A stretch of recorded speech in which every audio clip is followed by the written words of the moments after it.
¿Qué tal amigos? Shabbat Shalom, mi nombre es José Otero, le doy la bienvenida a este su programa de lo simple a lo complejo que llega a usted de parte del Ministerio Es Jaime, el Ministerio del Árbol de las Vidas, el árbol en el que usted y yo fuimos injertados.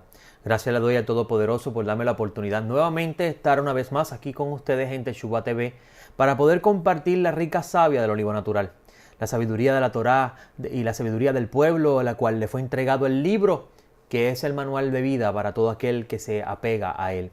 Bendito sea el Dios Todopoderoso que nos ha permitido el día de hoy nuevamente poder enseñar su sagrada Torá. Y hoy, amigos, vamos a estar tratando una parashá muy interesante, dado que vamos a ver que en esta semana va a entrar en escena dos de los personajes históricos más importantes para el desarrollo de la sabiduría de la Torá y lo que cada uno representa en la vida del creyente. Hoy vamos a tratar el tema de los gemelos, el nacimiento de Esaú y Jacob.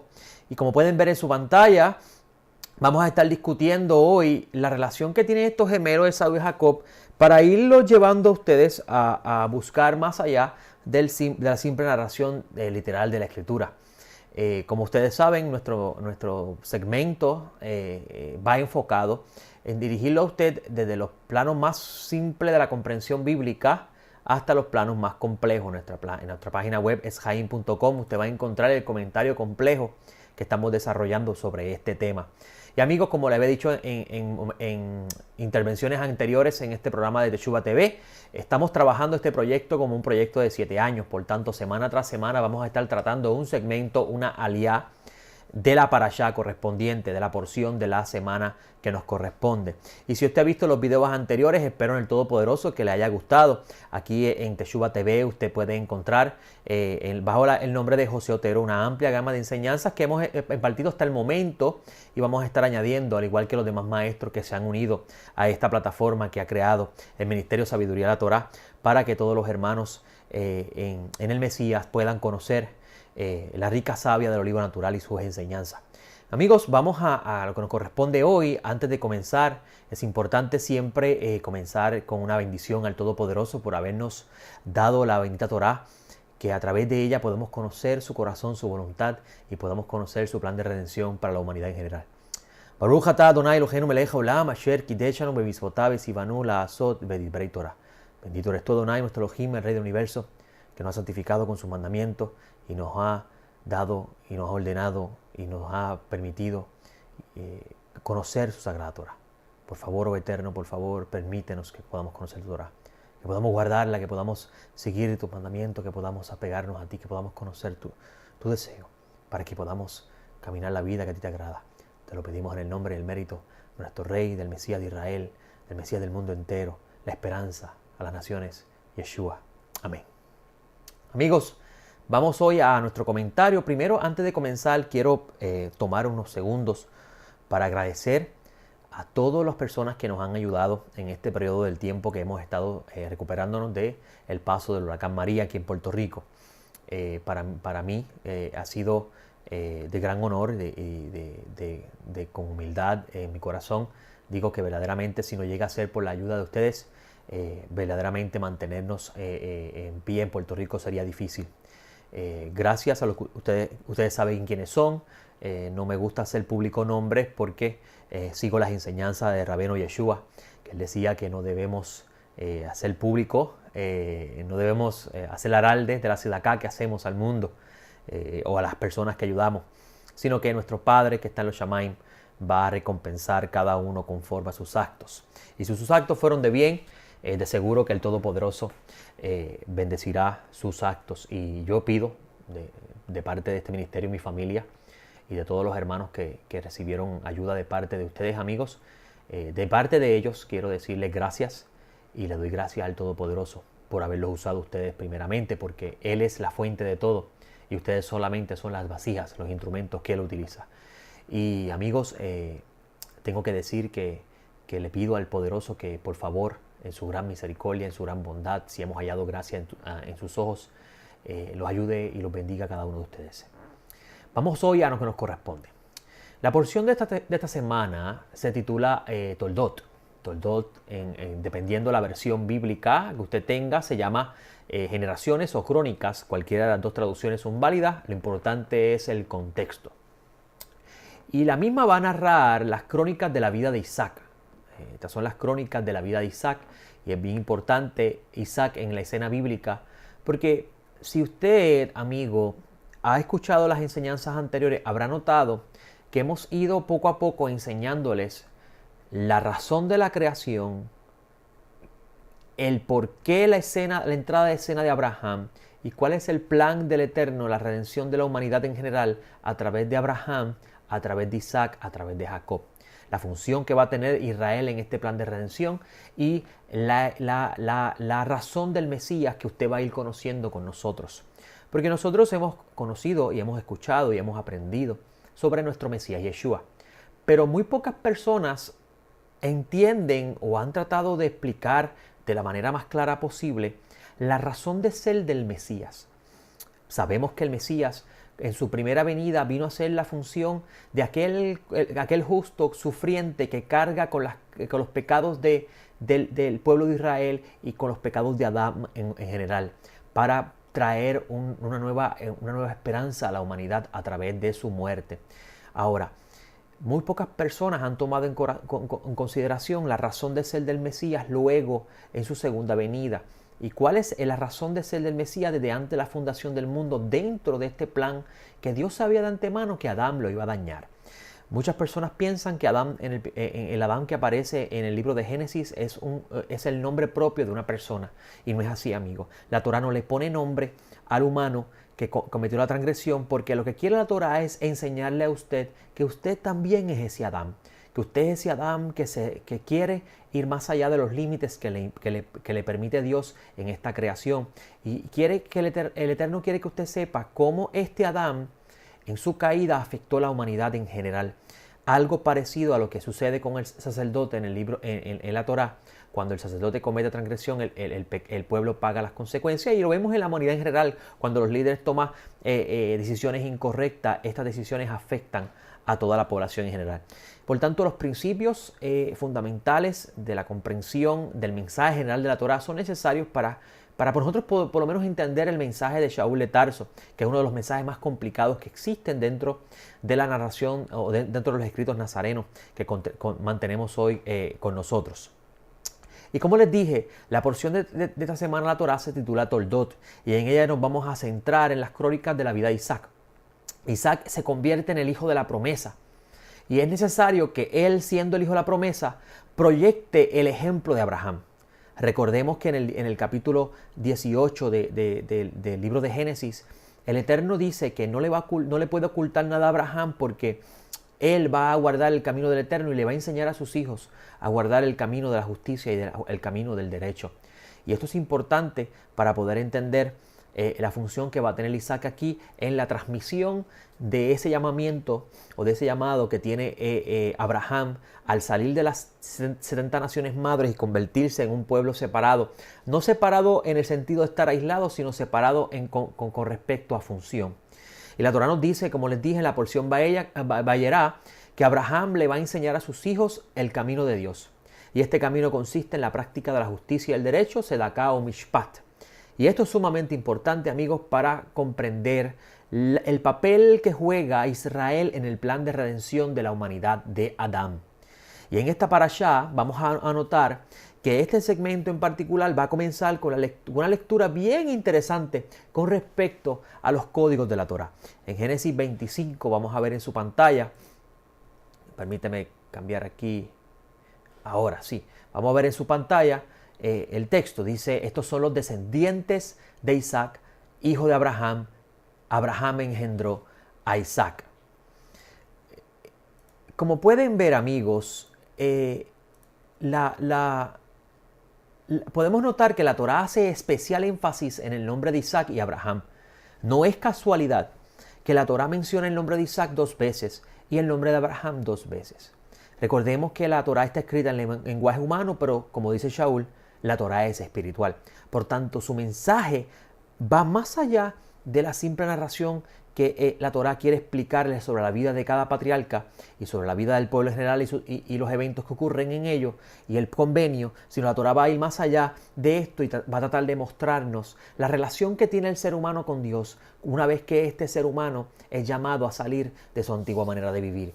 Esto es una de las cosas que tiene Shaul de Tarso en mente cuando trae su mensaje de redención, lo que él llama mi evangelio a los gentiles. Ahora, vamos a ver que la Torá hace énfasis especial en el nombre de Isaac y en el nombre de Abraham. Vas a ver en su pantalla que aparece 2 veces. Isaac, hijo de Abraham, Abraham engendró a Isaac. Y esto es sumamente importante, amigos, porque usted va a ver que Isaac va a ser una continuidad de quién fue Abraham. Isaac se va a convertir en ese modelo de lo que representa Abraham como uno que es justificado por medio de la fe.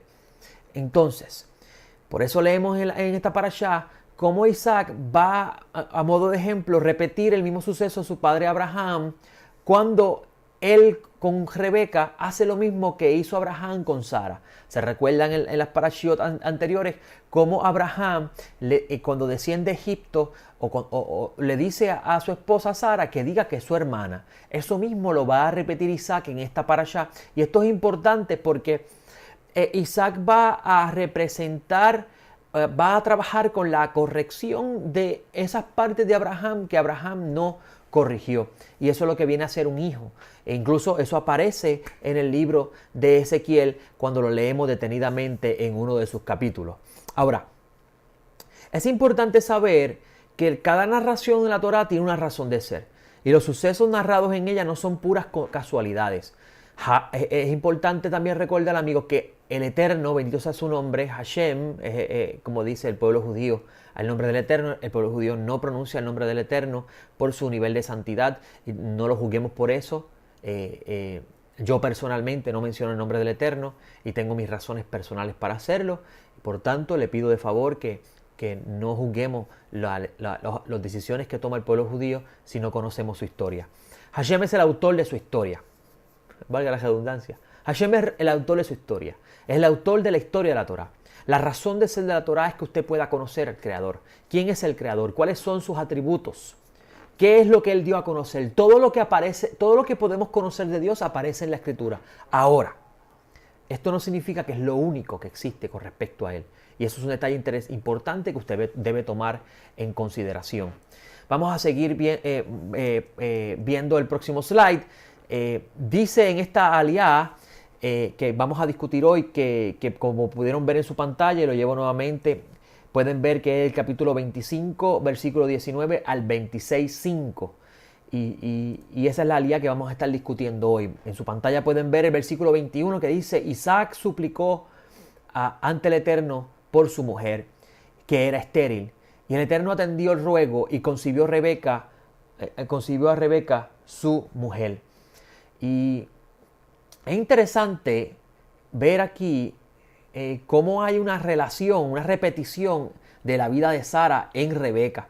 Y solo que esta vez hay una gran diferencia, y es que Rebeca no va a quedar embarazada en su ancianidad, sino que vamos a ver que va a ser un poco más joven ese suceso. Ahora, lo que sí es interesante notar, como nos dice la Torá, que Rebeca dio a luz cuando Isaac tenía 60 años. Y eso lo vamos a ver más adelante en esta misma aliá.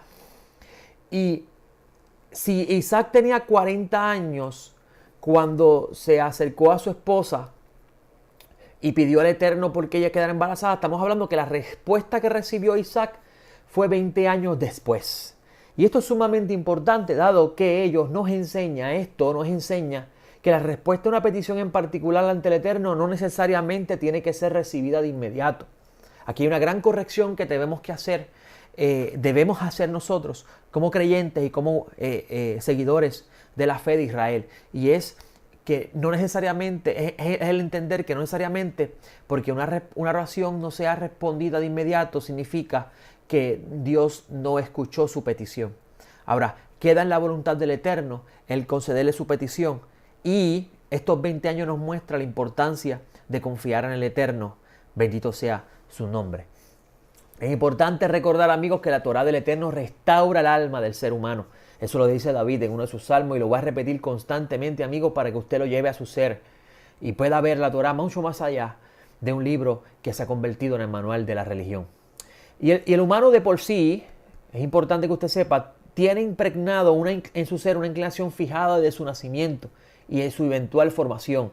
Por tanto, al humano tener esta inclinación desde su nacimiento, que es el mensaje que quiere traernos con respecto a la caída de Adán, que Shaul lo utiliza en su carta a los de Roma, es importante saber que cuando se nos enseña que tenemos que sentarnos a escuchar a Moisés, es porque al escuchar a Moisés vamos a conocer qué es el ser humano per se y su relación con Dios, porque el pueblo de Israel es el que tiene el conocimiento de la sabiduría de la Torá del bendito. Y entonces vamos a poder conocer cuáles son nuestras inclinaciones. Usted lee la carta a la comunidad de creyentes en Roma, que era una comunidad de judíos y gentiles. Usted va a ver claramente cómo Shaul hace una exposición grandísima y bien valiosa para nosotros cuando conocemos esto que le estoy enseñando, de lo que la lucha que tiene el ser humano y cómo la inclinación a la carne es como un marido, como una esposa que con su marido, apegada a él, que no lo quiere soltar. Hasta tanto el marido muere, como dice Shaul en ese capítulo 7, que en algún momento daremos una clase con respecto a ello. Ahora, por eso que cuando un ser humano llega al camino de la fe, que es el camino de Dios, es importante estudiar la Torá como un manual para la corrección del alma y sus inclinaciones. No simplemente convertirse en un libro que usted lo va a aprender, se lo va a saber de memoria y lo va a estar citando en una conversación para validar lo que usted cree. Ese tipo de conducta, amigos, no lleva al ser humano a nada. El estar constantemente citando versículos para usted validar lo que usted cree o para estar señalando las faltas de otros, no está haciendo ninguna reparación en su vida. Al contrario, usted se está convirtiendo en juez, en una persona que juzga. Y Mashiach, quien tenía la autoridad para juzgar, enseñó que ni él mismo vino a juzgar. Por tanto, si nosotros somos imitadores de él, no somos quien para hacerlo. Ahora, en este segmento también leemos cómo Rebeca, luego de quedar embarazada, percibió en su vientre una lucha, haciendo que ella fuese a consultar con el Eterno. Aquí la Torá no nos dice a qué lugar asistió o a qué profeta consultó para tales fines. Sin embargo, dentro de la tradición de Israel existen dos ideas con respecto a quién pudo ir Rebeca para recibir del Eterno. Y muchas personas están reacias con respecto a la tradición de Israel, pero y esto porque obviamente traen consigo una serie de prejuicios que ya aprendieron cuando practicaban en el caso del cristianismo, cuando practicaban el cristianismo per se. Y eso los lleva a tener ese perjuicio con respecto a la tradición de Israel. Pero es interesante que si usted lee los escritos nazarenos, usted va a notar que hay muchas cosas escritas allí que no tienen nada, que no aparecen en ningún lado, en la Torá y los profetas. Ahora, dentro de la tradición de Israel, algunos dicen que Rebeca pudo ir a donde una persona para recibir profecía, para consultar al Eterno. Algunos dicen que fue Hashem, el hijo de Noah, quien en esta tradición es Melquisedec. Otros dicen que ella fue donde Abraham. Este detalle es bien interesante, que ella haya ido a Abraham. Porque si ella fue a Abraham, como nos dice esta tradición, entonces esto no presenta un problema con respecto al orden de los sucesos narrados en la Torá, dado que en la parashá anterior se nos dice que Abraham murió y fue enterrado en la cueva de Macpela. Si usted va a la parashá anterior, usted va a notar, y vamos a buscar eso rapidito, permíteme rapidito buscarlo aquí, en el capítulo 25, habla de la muerte de Abraham y su eventual entierro en la cueva de Macpela. Entonces, esta tradición dice que Rebeca fue a consultar con Abraham, porque Abraham era un profeta. Y esto también, si vamos a ver la Torá escrita en orden cronológico, esto nos va a traer un gran problema, porque el mismo autor de Hebreo, en el capítulo 11, que he citado en las clases anteriores, en los comentarios anteriores, en el versículo 9, él escribe que Abraham vivió en tiendas con Isaac y Jacob. Y si Abraham vivió en tienda con Isaac y Jacob, usted va a ver que en esta parashá se anuncia el nacimiento de Jacob. Entonces tenemos un gran problema, porque si esto es así, amigo, entonces, ¿cómo es posible que Jacob haya nacido después de la muerte de Abraham y el autor de Hebreos se atreva a decir que Abraham vivió en tiendas con Isaac y Jacob? Aquí vemos uno de los detalles bien interesantes. Ahora, según los comentaristas de Israel, la Torá no fue escrita en orden cronológico. De ser esto cierto, entonces podemos comprender como el autor de Hebreos, en su texto antes mencionado, dice que Abraham vivía en tiendas con Isaac y Jacob. Al parecer, su autor sabía que la Torá no fue escrita en orden cronológico. Entonces, de ser así, de ser esto cierto, que Abraham estaba vivo cuando nació Jacob, y que la Torá no está escrita en orden cronológico del suceso, porque la Torá nos está narrando una historia en orden cronológico, como hemos pensado, entonces es posible que Abraham haya sido ese profeta al cual fue a inquirir Rebeca. Ahora, ¿Abraham un profeta? Eso es una de las preguntas más interesantes que podemos encontrar. ¿Es Abraham un profeta? Vamos a ver aquí en nuestra pantalla que dice en Génesis 27 con respecto al encuentro cuando Abraham a su esposa se le va a acercar, si no me equivoco es Abimelech, se le va a acercar y el Eterno le habla en un sueño a Abimelech. Y mira lo que dice el versículo 7 del capítulo 20. Devuélvele ahora a la mujer de ese hombre, porque él es profeta, y él orará por ti y vivirás. Pero si no la devuelves, sabe que de cierto morirás tú y todos los tuyos. Ahora es interesante que Elohim le está diciendo a Abimelech que Abraham es profeta. Entonces, si Abraham es profeta, todas las piezas las podemos unir. Abraham estaba vivo, como la Torá no está escrita en orden cronológico. Abraham está vivo en el momento que nace Jacob. Antes de que nazca Jacob, Rebeca percibe una lucha a su interior. Ella va a consultar al Eterno, pero consulta al Eterno a través de un profeta. Y este profeta es Abraham. Y Abraham es el que le dice quién es el elegido. Y por eso es que Rebeca amaba más a Jacob que a Esaú. Ahora, entonces, vamos a seguir aquí, amigos. En Génesis 25-23 vamos a encontrar, seguimos aquí en nuestra pantalla, que dice el texto, y le dijo el Eterno, y esto es la profecía que recibe Rebeca, 2 naciones hay en tu vientre, y 2 pueblos están siendo divididos aún desde tu entraña. Un pueblo será más fuerte que el otro, y el mayor servirá al menor. La comprensión simple del texto, amigo, nos apunta a la vida de Jacob, Esaú y sus descendientes. Si usted desea conocer los aspectos complejos de esta revelación bíblica, aprovecho aquí para invitarlo a entrar a nuestro comentario de estos aspectos complejos encontrados en esta alía. Ahora, aquí vemos, y hago esa mención, porque el nacimiento de Jacob y Esaú y esta lucha que hay dentro del vientre de Rebeca, siendo Rebeca una metáfora de lo que representa la novia y esta lucha que hay dentro de ella, Jacob y Esaú, si usted estos 3 puntos, y vamos a la pizarra, que hoy traje pizarra con ustedes, si estos 3 puntos de Rebeca, como puede ver en su pantalla, teniendo dentro de sí a Esaú y Jacob en una lucha, si usted no entiende el misterio de Rebeca con respecto a lo que ella representa como la novia, y esto es un tema bastante profundo que espero en algún momento el Todopoderoso me permita compartir con ustedes, usted no va a entender muchas de las palabras de Adonenu cuando él habla del trigo de la cizaña, cuando él habla del reino de los cielos estar mezclado, donde hay levadura y todas estas cosas que está relacionado a lo que representa Esaú y Jacob dentro del misterio del cuerpo de creyentes, el cuerpo de Israel. Ahora, vamos a continuar aquí con nuestro comentario, porque esto es parte de los aspectos complejos que vamos a estar discutiendo en nuestro comentario de lo complejo, que vamos a empezar desde los más en el área complejo. Le invito a entrar a nuestra página web para ello. Vamos a estar discutiendo el ser humano primero, la lucha que hay dentro de él, que es lo que va Shaul de Tarso a mencionar, y entonces vamos a llevarlo a lo general, porque si conocemos lo particular, amigo, usted va a entender lo general. Es bien interesante cómo lo particular en la narración histórica, en la escritura, es Israel, pero lo general es la humanidad.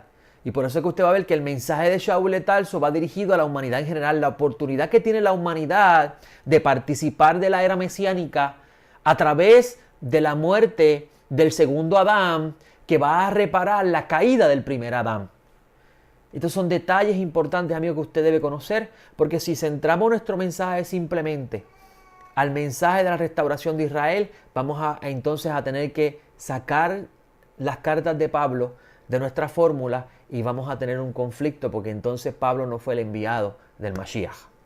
Entonces vamos a tener el problema donde Mashiach hace alusiones y los profetas hacen alusiones a las naciones esperando al Mesías. Vamos a continuar con nuestro comentario. El texto nos dice cómo el Eterno va a anticipar una lucha que hay entre Esaú y Jacob. Lo vamos a ver en su pantalla.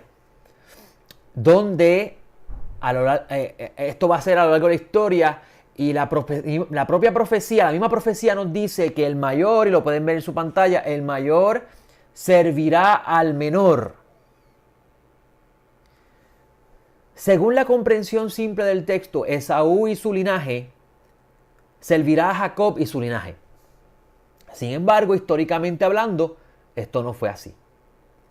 Aún para el primer siglo, en el tiempo del segundo templo, Israel tuvo a un idumeo, nombre que los griegos le dieron a los edomitas, a Edom es Esaú, reinando en Judea.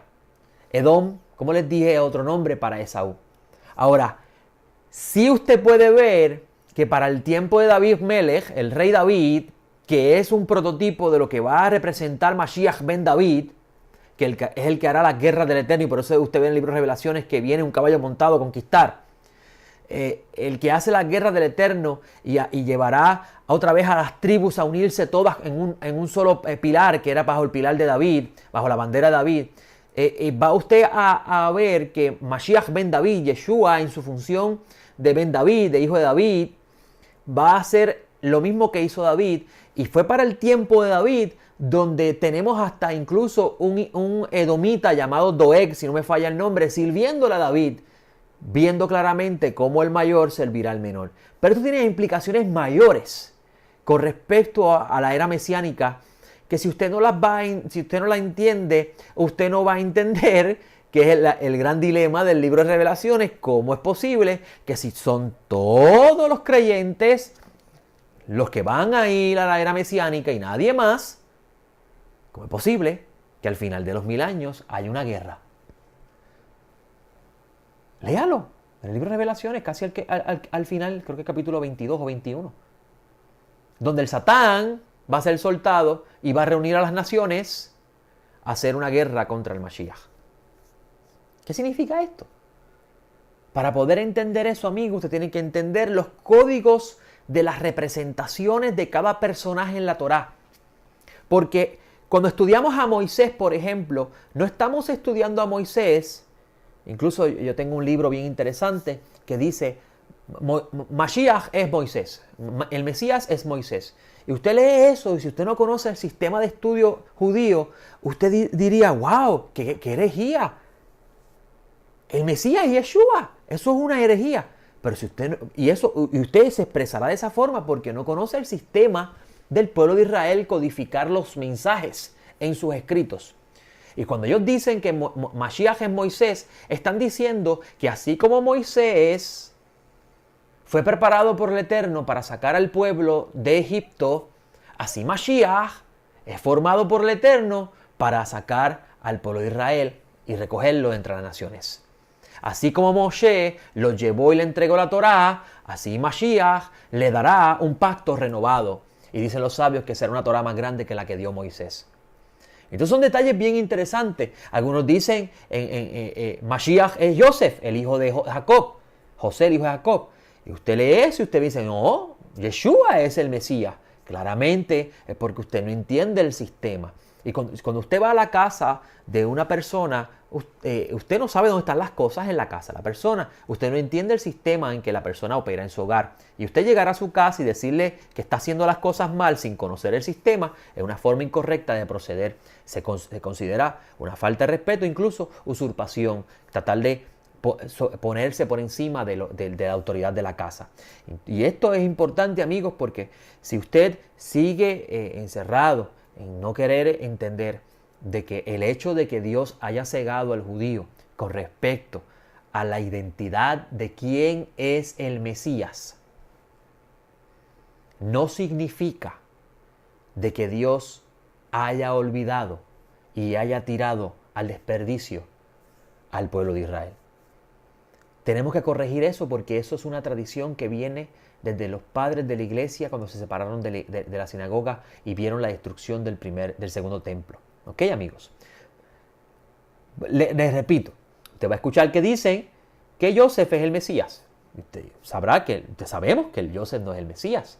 Pero lo que ellos están diciendo es que las mismas cosas que hizo Joseph las hará el Mesías.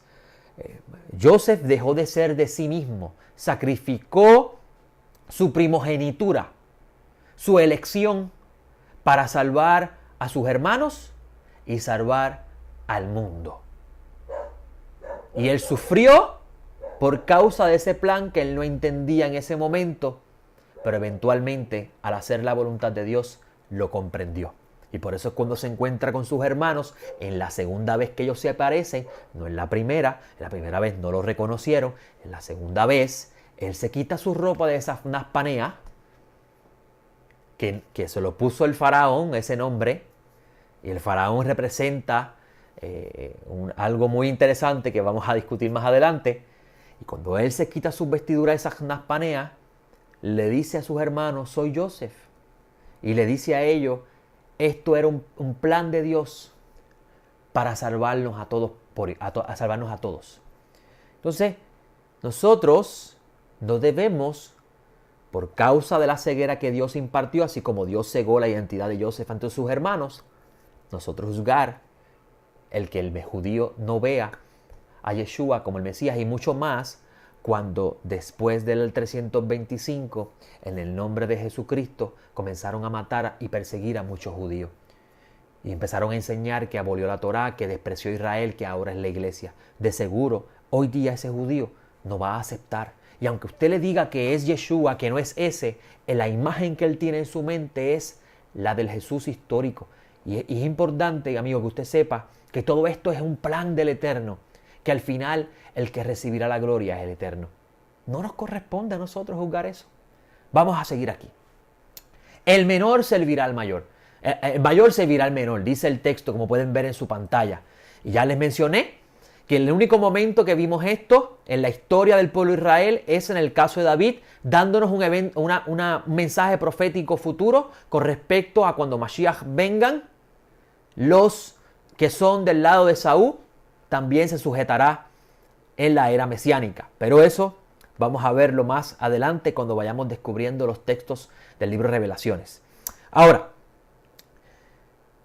dice el versículo, vamos a seguir aquí en la pantalla, vamos a ver si podemos cambiar aquí para que usted pueda ver el próximo texto. No, ese no es el que viene. Se me pasó el capítulo 25, versículo 24 al 26, lo leemos ahora en pantalla conmigo, perdóneme. Dice el texto, el versículo 24 al 26 de esta aliada del capítulo 25 dice, cuando se cumplieron sus días para dar a luz, aquí había gemelos en su vientre. Y salió el primero, pelirrojo, todo velludo, como una pelliza, y llamaron su nombre Esaú, Esaf en hebreo. Después salió su hermano con su mano asida al talón de Esaú, y llamó su nombre Jacob. Y era Isaac de 60 años cuando los engendró. Mire qué interesante. La Torá no nos da detalles de la descripción física de Jacob. No nos da detalles. Pero de la descripción física de Esaú sí nos dice que era completamente pelirrojo y velludo. ¿Y por qué esto es importante saberlo, amigo? Vamos a ver que esto tiene un significado especial con respecto a uno de las órdenes que le da el Eterno al pueblo de Israel. Pero, ahora, ¿dónde en la Torá? Vamos a ver que dice este texto que cuando está saliendo Esaú, Jacob está agarrado del talón. Y quien sale primero es Esaú, según nos dice la Torá, y es Jacob agarrado del talón. ¿Qué texto de la Torá, amigos, nos dice algo parecido a lo que estamos viendo aquí en esta parashá? Lo va a ver en su pantalla. En Génesis 3:15 usted va a ver que habla algo parecido y tiene mucha relación con respecto a Esaú y Jacob.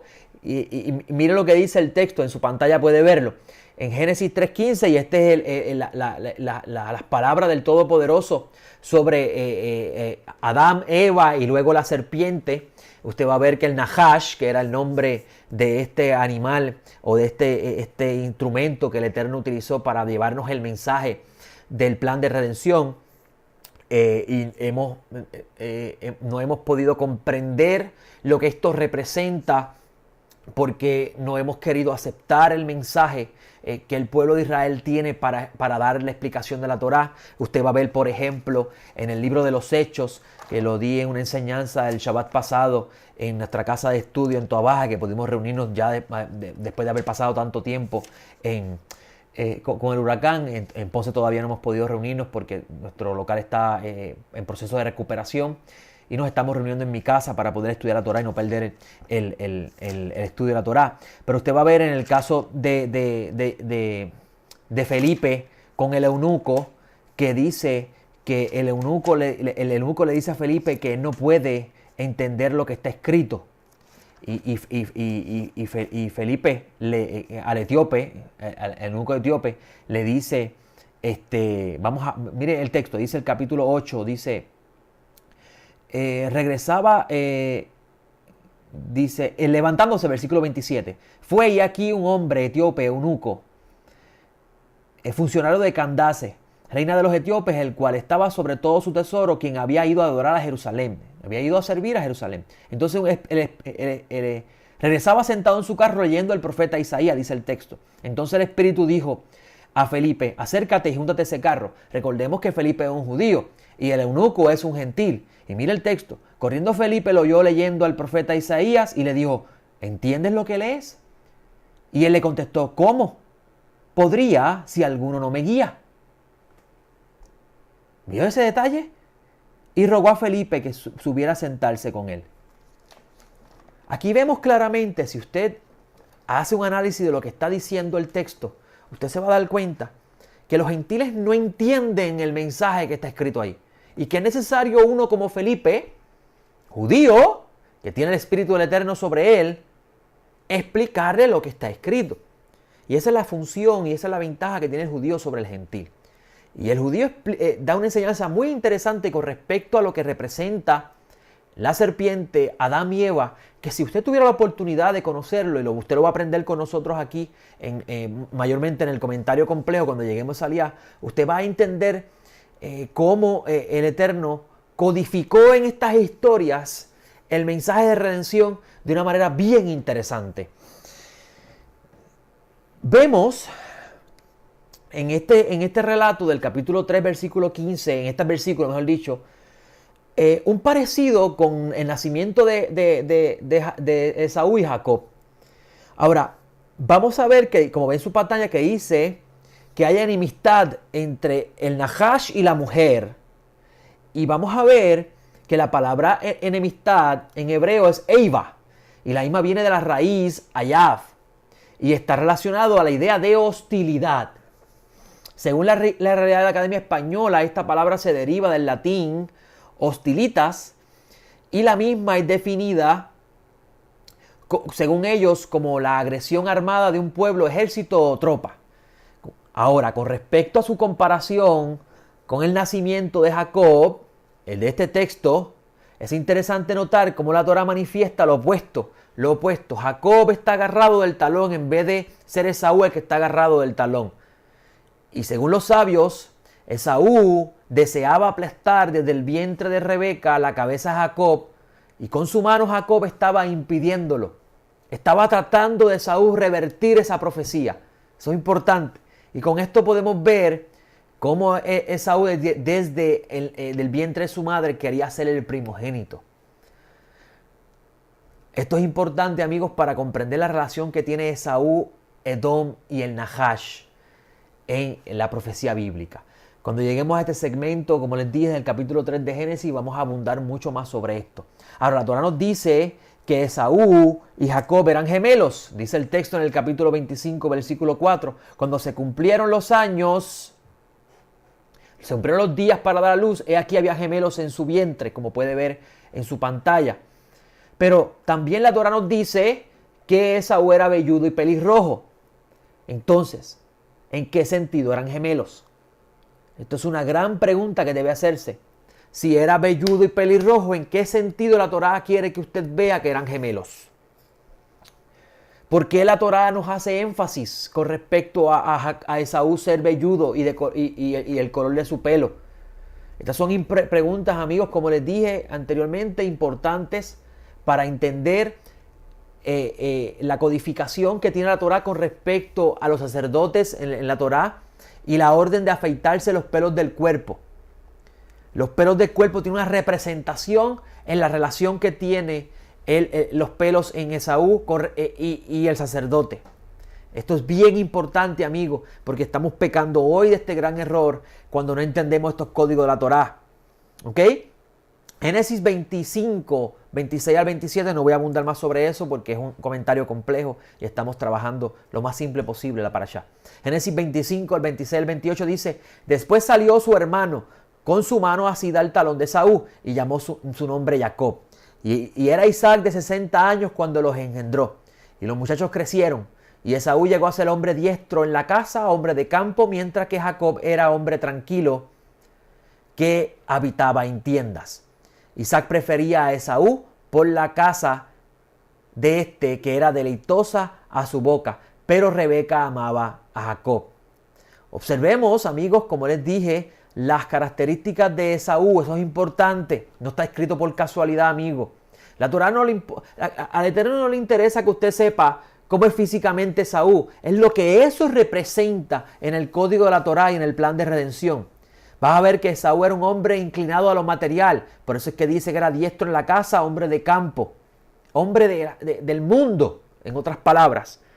Y Jacob era lo contrario, habitaba en las tiendas tranquilo. Aquí vamos a ver dos inclinaciones de estos gemelos. Uno inclinado hacia la carne, uno inclinado hacia lo espiritual. Porque ¿con quién habitaba él tranquilo en las tiendas? Dicen los sabios de Israel, él habitaba con Abraham porque Abraham le enseñaba la Torá del Eterno.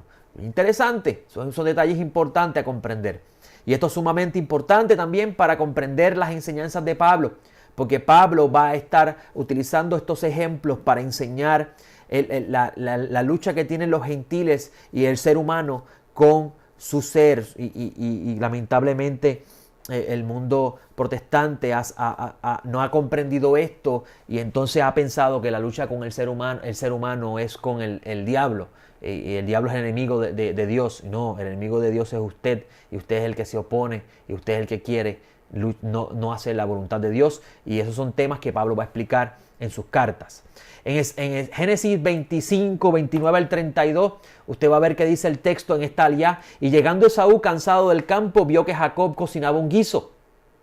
Entonces dijo Esaú a Jacob: te ruego, déjame engullir de esos rojos, porque estoy desfallecido. Por eso le llaman Edom. Respondió Jacob: véndeme hoy tu primogenitura. Entonces dijo Esaú: igual me voy a morir, ¿de qué me sirve la primogenitura? Esaú es llamado Edom como consecuencia del desprecio de la primogenitura por un plato de lentejas. En otras palabras, por algo que es pasajero. Edom significa rojo. Y esto es importante para comprender lo que Edom va a representar dentro del plan de redención para la humanidad en general. Lo recalco, porque si usted no entiende esto, amigo, no va a entender los códigos del libro de Revelaciones. Es importante saber que estos eventos descritos en la Torá no son solo historia. Lo sigo repitiendo porque tenemos que salir de esa idea. Ellas van más allá de su relato histórico y si no tienes esto en la mente, de ningún modo vas a entender el libro de Revelaciones, que es el libro que contiene los secretos de la redención en su plano misterioso. Un libro que está lleno de conceptos y símbolos tomados de la Torá. Así que en el comentario complejo vamos a estar tratando más sobre Edom y su relación con el color rojo. Y cuando usted entienda lo que representa este color rojo y Edom y la relación que tiene el color rojo con Edom y la serpiente, y usted va a entender los códigos que tiene el libro de Revelaciones. Ahora, la comprensión en el plano simple de lo que Edom representa es sumamente importante para comprender el texto, como Abdías 1:1 al 14 y Malaquías 1:4. Yo voy a leerle a ustedes en Malaquías 1:4, después usted se casa, lee con calma Abdías 1:1-14, porque es un poco más largo. Y quiero que ustedes vean cómo Esaú representa la inclinación para la carne, la inclinación a lo que en el pensamiento judío se llama el Yetzer Hará, la inclinación al mal, que Pablo le llama la concupiscencia de la carne, y cómo esta concupiscencia de la carne va influenciado fuertemente sobre Edom, va a traer unas consecuencias sobre Edom que los profetas hablan, que usted lee esos textos y como no entiende el sistema de los profetas, y permítame corregir esta imagen de la pantalla para que usted pueda ver mejor el texto. Si usted no entiende bien la codificación que tiene, la forma en que los profetas escribieron, la Torá nos dice que los profetas escriben en forma de acertijos, en alegorías, que usted no las va a entender si usted piensa que todo se gira alrededor de la profecía en su plano literal. Me explico. Todos los profetas profetizaron para los días del Mesías, dicen los sabios. Pero los profetas escribieron en su generación. Porque en la generación de Malaquías estaba todavía Edom. Hoy en día no tenemos ningún reino que se llame Edom. Usted no ha visto ningún país que se llame Edom. Usted no ha visto ninguna persona que se llame hijo de Esaú, ¿verdad que no? Sin embargo, todavía hasta el día de hoy Edom y Esaú permean. Pero si usted no entiende lo que representa esto, usted no va a entender el mensaje. Mire, si usted comprende desde el plano más simple que Esaú representa el hombre inclinado hacia las cosas materiales y los pasajeros, usted va a entender el oráculo que el Eterno le da al profeta Malaquías sobre Edom y sobre Esaú, y cómo esa persona que tiene esa inclinación como Esaú va a terminar como dice el profeta. Vamos a ver el texto. Dice el capítulo 1, versículo 1 al 4. Carga de oráculo del Eterno para Israel, por mano de Malaquía. Os he amado, dice el Eterno, por vosotros decís en que nos ha amado, dice el Eterno. No es Esaú hermano de Jacob, pero a Jacob amé y a Esaú aborrecí. Eso dice Shaul, ¿verdad? En uno de sus textos. Sus montes destiné a desolación y su herencia a los chacales del desierto. Aunque Edom diga, hemos sido arruinados, cuando lleguemos al pueblo de Israel caminando por el desierto, vamos a hablar un poco lo que el desierto representa. Y el código está en el libro de Revelaciones. Dice el texto, aunque Edom diga, Edom es Esaú, hemos sido arruinados, pero volvemos a edificar la ruina. Así dice el Eterno, ellos edificarán, pero yo destruiré y se lo llamará tierra perversa, pueblo de ira perenne del Eterno. Uno de los códigos de Edom es la inclinación hacia lo material. Y una de los grandes problemas que tiene el ser humano, a modo de ejemplo, para que pueda ver, y utilizamos el caso de Puerto Rico. Puerto Rico fue devastado por un huracán. La mayoría de las personas adjudican el evento de huracán a las leyes de la naturaleza y a la casualidad. Ya la idea de que el Creador envía desastres sobre la humanidad para traerlos a arrepentimiento, cada día se va alejando más de la mente del humano. Sin embargo, en los pueblos antiguos, el más mínimo evento en la creación está relacionado a Dios. Es un detalle muy importante y necesario usted saber. Y mire qué interesante, en el caso de Puerto Rico, con los eventos que sucedieron, el lema que se está adoptando para la reconstrucción de Puerto Rico, nos levantaremos más fuertes. María no nos va a destruir. Eso es un pensamiento de Edom. ¿Por qué? Porque los profetas dicen, y si no me equivoco, está en Eclesiastés, no recuerdo bien ahora, dice, en el día del mal, medita. Y cuando dice el texto en el día del mal, medita, es piense, analiza la razón de ese mal. Porque nada ocurre por casualidad en la vida. El Eterno estableció unas leyes de causa y efecto que están codificadas en la Torá. Si haces esto, te bendeciré. Si no haces esto, te maldeciré. Y eso es importante, amigo, que usted lo sepa. Entonces, para la humanidad en general, que se comporta como Edom, nos derrumbaron nuestras casas, pero las vamos a construir más fuerte y no va a haber huracán que nos destruya. En vez de decir, wow, este mal vino a nosotros por algo que hemos hecho incorrecto. Debemos hacer teshuvá al único Dios verdadero. Y ese es el pensamiento de Edom, y lo vemos en la humanidad en general. Una compañía quiebra y ellos se levantan más fuerte y dicen, no, esta vez vamos a ser más fuertes, y no analizan que tal vez la quiebra es a consecuencia de unos actos que dentro de las leyes de causa y efecto que están codificadas en toda la Torá, que trae esa consecuencia sobre esa empresa en particular, para utilizar muchos los ejemplos en la vida. Por tanto, estos son de los detalles importantes para entender lo que representa el código de Edom y el texto de Malaquía que les he mostrado es un ejemplo de esto para la comprensión del mismo. Entonces, si usted observa detenidamente los textos que mencioné de Malaquía y el texto de Abdías que les recomiendo leer con calma luego, no mirándolos dentro de la narración histórica de lo que recibió el profeta dentro de su entorno político, social y cultural, usted podrá notar las características que va a describir al edomita. Y así va a ser, un ejemplo de esto, usted va a ver el libro de Ezequiel que dice con respecto al faraón, que el faraón dice el profeta que el faraón es el gran cocodrilo que está en el centro de las aguas del Nilo. Y el faraón dice, mío es el Nilo, yo lo creé. A lo largo de la historia el protestantismo ha enseñado que ese es el Satán, el diablo, apropiándose de la creación. Sin embargo, está hablando del faraón, está hablando de un ser humano que con su pensamiento egoísta y arrogante, no reconociendo que todo viene del Creador, dice esto es mío y yo me apropié de él y yo mismo lo creé. Esta es mi fuente, porque el niño representa la fuente. Esta es mi fuente de todo y yo mismo lo trabajé y lo creé. Y ese es un pensamiento humano que vemos también hoy en día permeando, que lamentablemente, amigos, por desconectarnos de lo que la Torah quiere hacer con la humanidad en general y llevarlo simplemente a lo particular, no entendiendo que lo particular es una muestra de lo que está pasando en lo general, usted no va a entender las palabras de Pablo. Miren en su pantalla un texto del profeta Ezequiel. Vamos a tratar de terminar este comentario de hoy porque ya nos queda poco tiempo. Ezequiel dice en el capítulo 35, versículo 1 al 4, vino a mí palabra del Eterno diciendo, hijo de hombre, pon tu rostro hacia el monte Seir. ¿Por qué yo le pongo este texto?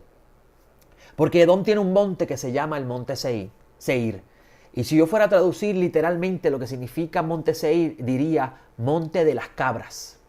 Y eso está en Ezequiel 35, 1 al 4, lo que estamos leyendo. Vino a mí palabra del Eterno diciendo, hijo de hombre, pon tu rostro hacia el monte Seir y profetiza contra él. Y diles así dice Adonai, oh monte Seir, yo estoy contra ti. Extenderé mi mano contra ti y te convertiré en un desierto desolado. Convertiré en escombro tus ciudades y quedarás desolado y sabrás que yo soy el Eterno. Y también dice en Ezequiel 35, 14 al 15, así dice Adonai el Eterno. Mientras toda la tierra se regocija, yo haré de ti una desolación.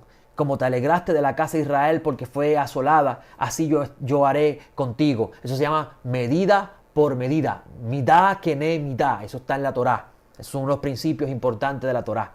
Y mira lo que dice, tú serás desolada, oh serranía del Seir, junto con todo el territorio de Idumea. En el texto hebreo dice Edom, no dice Idumea. Y sabrán que yo soy el Eterno.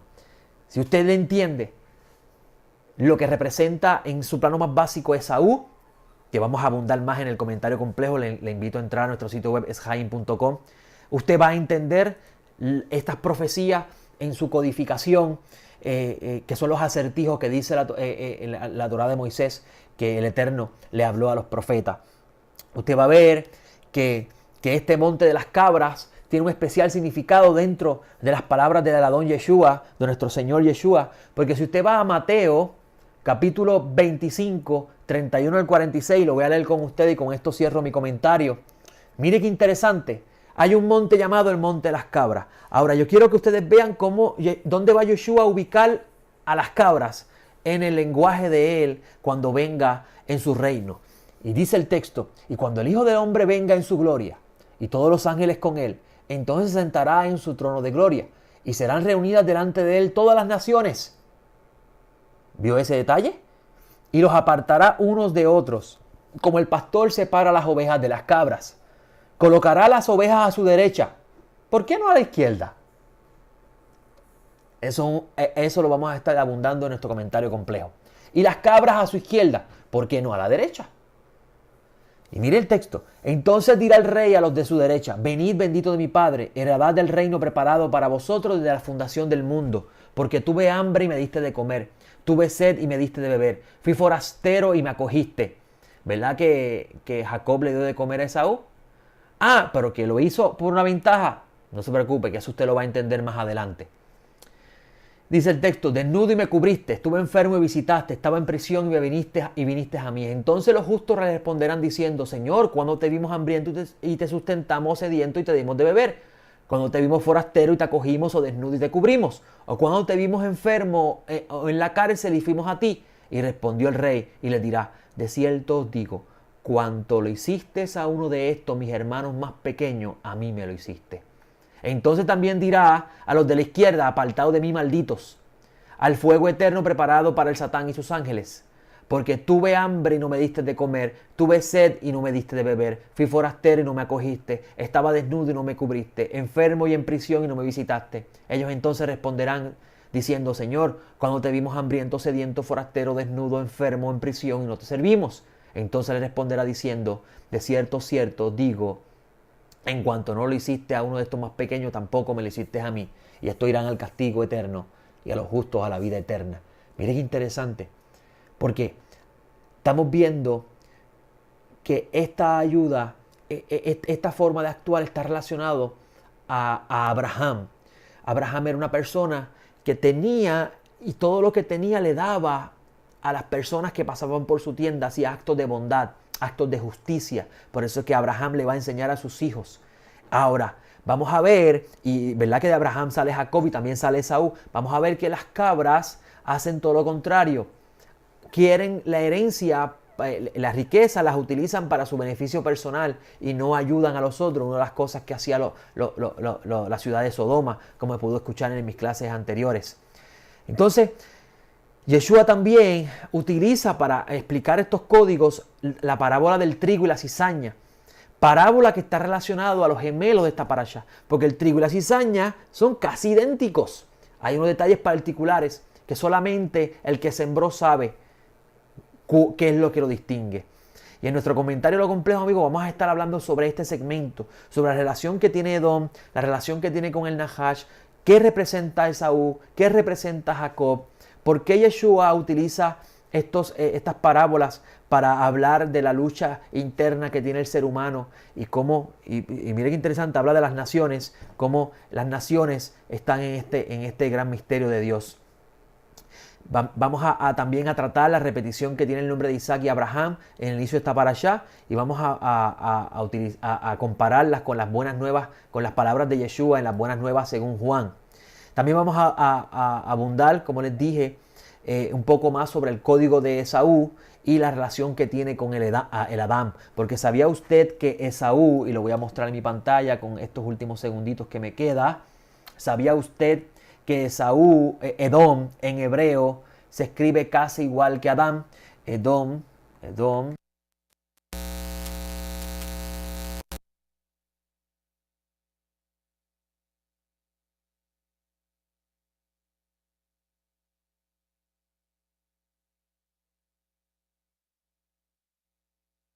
Adán se escribe diferente.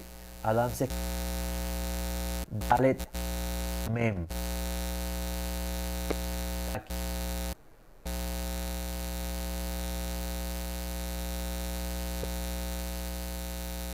Vamos a ver una gran diferencia.